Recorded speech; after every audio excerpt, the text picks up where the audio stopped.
Nanunsyo ng Pangulong Bongbong Marcos Jr. na may aasahang malaking rollback sa presyo ng mga produktong petrolyo bukas yan Martes. Ayon sa Pangulong BBM, diesel ang magkakaroon ng pinakamalaking tapyas presyo na abot ng mahigit 20 pesos per liter. 8.50 naman ang mababawas sa kada litro ng kerosene, 4 pesos and 43 centavos naman sa kada litro ng gasolina. Iginit ang Pangulo, malaking tulong ito sa publiko lalo na sa mga driver at mga commuter sa gitna ng nararanasang krisis. Yan man, hindi niya ito sapat.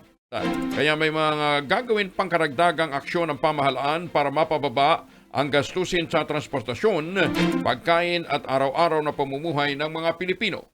Simula Martes, Abril na ang 14, may malaking rollback sa presyo ng langis. Mahigit 20 piso ang ibababa sa diesel. Ang gasolina naman may bawas na 4 pesos 43 centavos kada litro.